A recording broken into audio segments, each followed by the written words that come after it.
I want you to think about something for a minute. There is a wooden tower standing in Nara, Japan, right now, today, that was built in the year 607. The wood in its central pillar was cut from a living tree around 594. That makes this structure older than the printing press, older than gunpowder ever reaching European shores, older than the Viking Age, older than Charlemagne, older than every Gothic cathedral still standing in Europe. And here is the part that made me set my coffee down and just stare at the page. Japan has been hit by earthquakes of magnitude 7.0 or greater 46 times since that tower was built. 46 times the earth tried to shake it apart, and it is still standing. No nails, no glue, no metal fasteners of any kind. Just wood meeting wood in ways that most of us have never been taught.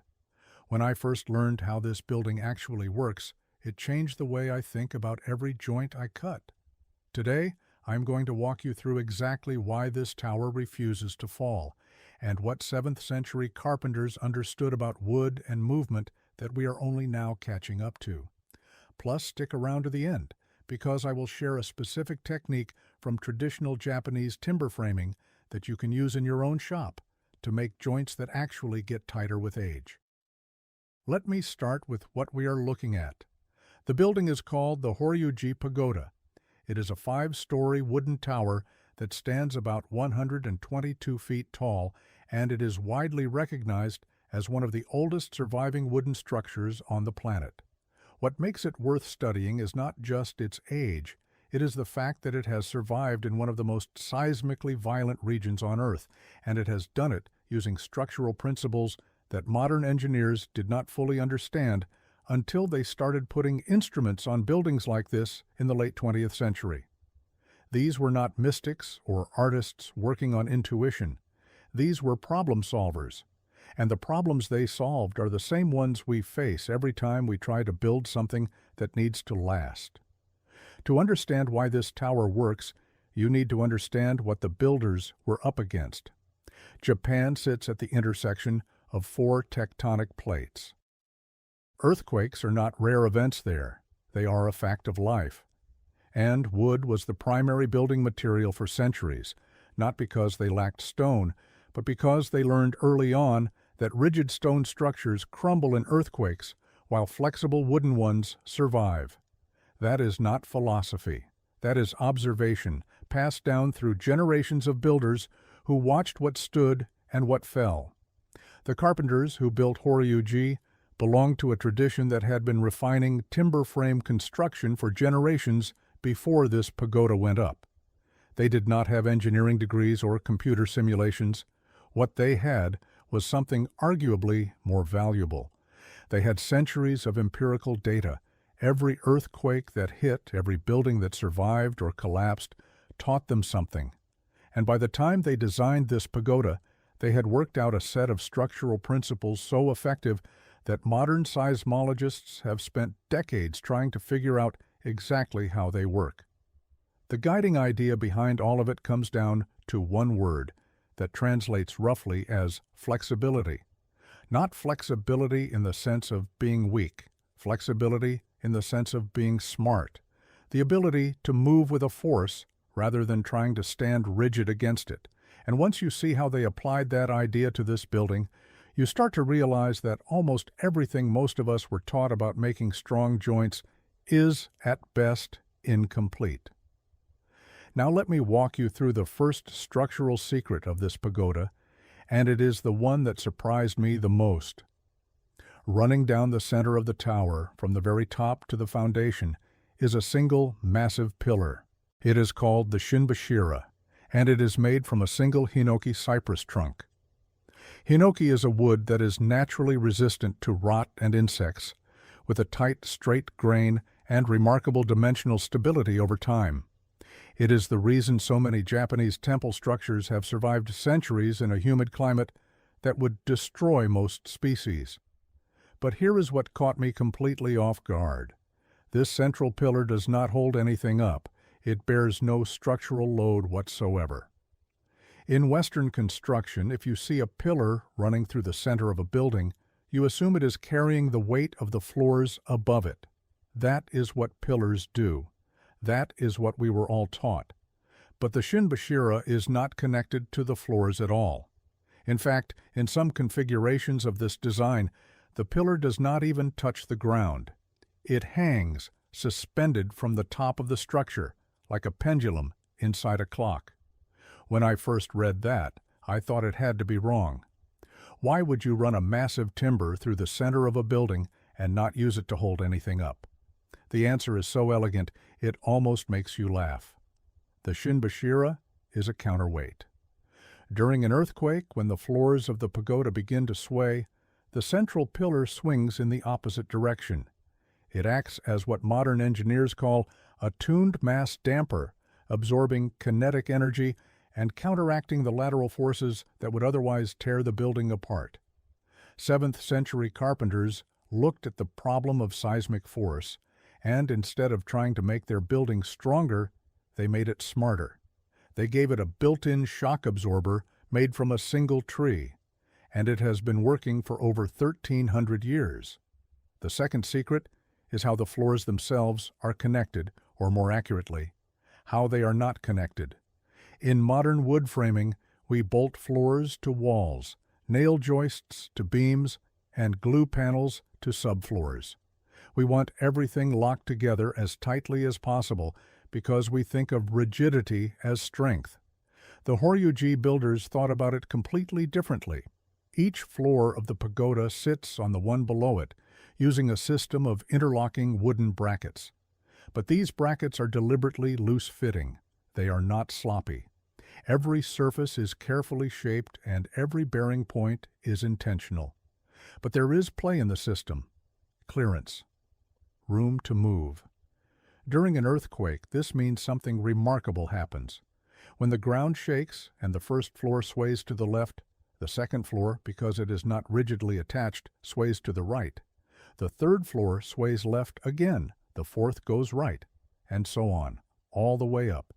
If you could watch this in slow motion, the pagoda moves like a snake, each floor swaying opposite to the ones above and below it. The engineering term for this is sympathetic oscillation damping. The building does not fight the earthquake. It rides it, like a reed bending in the wind instead of a tree trunk trying to stand stiff and snapping. I have spent my whole life trying to make joints tighter, trying to eliminate any play or movement. And here is a 1,300-year-old building that survives specifically because its builders designed movement into every connection. That was a hard pill to swallow, but the evidence is standing right there in Nara. By the way, if you are enjoying learning about these ancient methods, I put together something I think you will really appreciate. It is called Kenji's Workshop, and it is a collection of 100 ancient Eastern woodworking secrets for the modern craftsman. Techniques like the ones we are covering today, and a whole lot more. You can grab your copy by scanning the QR code on screen, or just use the first link in the description. All right, let us keep going. The third secret has to do with how these builders selected and placed their wood. And this is where things get personal for me, because it changed how I look at every board I bring into my shop. Japanese timber framers follow a principle they call reading the wood. It is not a metaphor. When they select a timber for a structural roll, they study where it grew on the mountainside, which direction it faced, how the grain spirals, and how the tree responded to wind loads during its lifetime. A tree that grew on the north face of a mountain, leaning slightly into prevailing winds, developed a grain structure that resists force from a specific direction. And the builders would place that timber in the pagoda oriented the same way so that its natural resistance lined up with the forces it would face in the structure. Think about that for a second. They were not just picking straight, clear lumber and slotting it into a plan. They were matching each timber's individual growth history to its structural role. A beam that needed to resist lateral shear was cut from a tree that spent its life resisting lateral wind. A post that needed to handle compression came from a trunk that grew straight and plumb under heavy snow load. When I first tried applying this idea, even in a simplified way, just paying attention to grain direction and growth ring orientation, when I placed boards in a frame, the results were immediately noticeable. Panels stayed flatter, joints held tighter over seasonal changes. It is not magic, it is just paying attention to what the wood already knows how to do. Now, the fourth secret is really the philosophical foundation underneath everything else, and it is the one that challenges us the most as modern woodworkers. The Horyuji pagoda works because it is deliberately, intentionally loose. And I do not mean loose as in poorly made. I mean loose the way a boxer is loose before a punch, relaxed, ready to move, ready to absorb force and redirect it. Compare that to how we build today. Modern construction philosophy, and honestly, modern woodworking philosophy, is built around the idea that tighter is better. We want zero gap in our dovetails. We want our glue joints to have maximum surface contact. We want our screws torqued down and our bolts snugged up. And for static loads, for furniture sitting in a climate-controlled living room, that works fine. But the moment you introduce dynamic force, vibration, seasonal wood movement, a house settling, even someone dropping into a chair harder than expected, rigid connections become a liability. A rigid joint cannot flex. It can only hold or break. And when it breaks, it fails catastrophically because all that stored energy releases at once. The pagoda's builders understood this 1,300 years ago. Every bracket, every bearing surface, every joint in that tower is designed to absorb energy through movement, rather than resist it through rigidity. The wood compresses slightly under load, the brackets shift a fraction of an inch, and the energy dissipates gradually across the entire structure instead of concentrating at a single failure point. This is not a compromise. It is a superior engineering solution. And the proof is that this building is still standing while countless rigid structures, built centuries later, have already been demolished by the same forces. Here is what might be the most satisfying part of this whole story. In 1999, engineers began instrumenting traditional Japanese pagodas to study exactly how they behave during earthquakes. What they found confirmed what the builders knew empirically. The central pillar and the loose bracket system create a remarkably effective vibration damping mechanism. And then they looked around and realized that the most advanced modern skyscrapers in earthquake zones use the exact same principle. Taipei 101, the iconic skyscraper in Taiwan, has a 730-ton steel pendulum hanging near its top. It is called a tuned mass damper, and it swings opposite to the building's movement during typhoons and earthquakes, exactly the way the Shinbashira swings inside the Horyuji pagoda. The Tokyo Sky Tree, one of the tallest structures in Japan at 2,080 feet, was explicitly designed using the Shinbashira principle.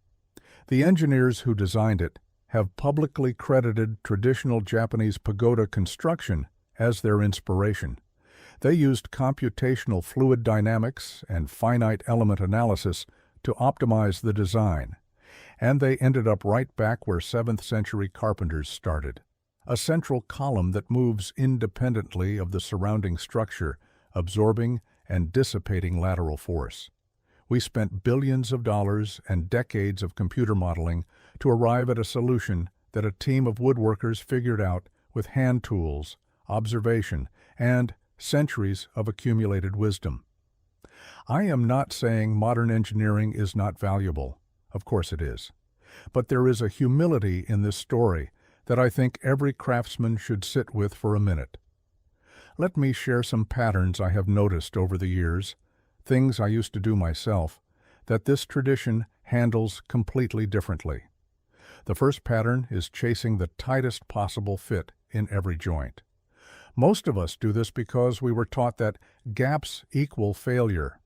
But what the Horyuji builders understood is that a joint with deliberate clearance can outlast a joint with zero tolerance by centuries because it can absorb stress instead of transmitting it. The second pattern is relying on glue as a structural element.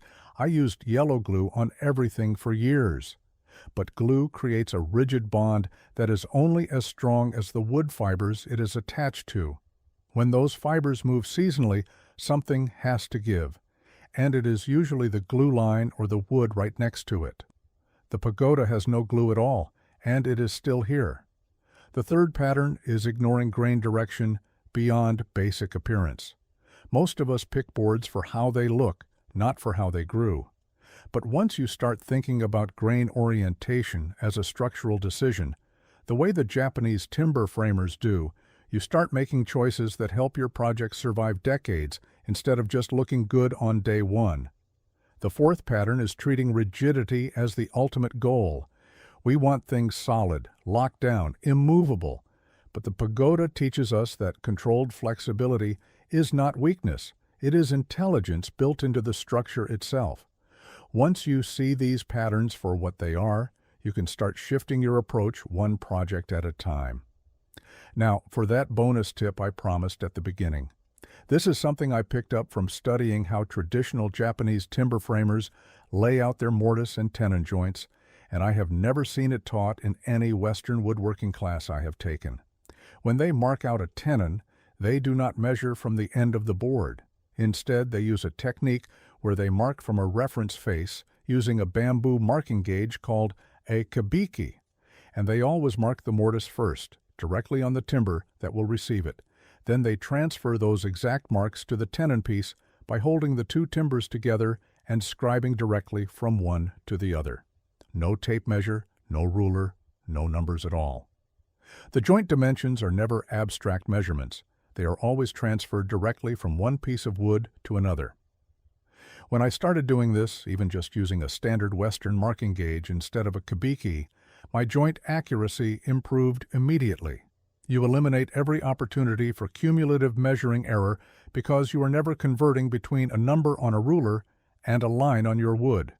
The joint fits because it was born from the same reference marks.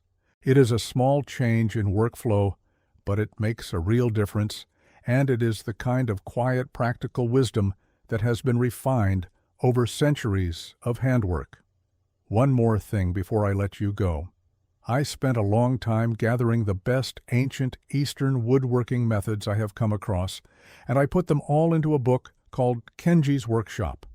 100 techniques that most modern woodworkers have never seen, with step-by-step photos and clear explanations you can actually follow in your shop. Scan the QR code on screen right now, or grab it from the first link in the description. I appreciate you watching, and I will see you in the next one.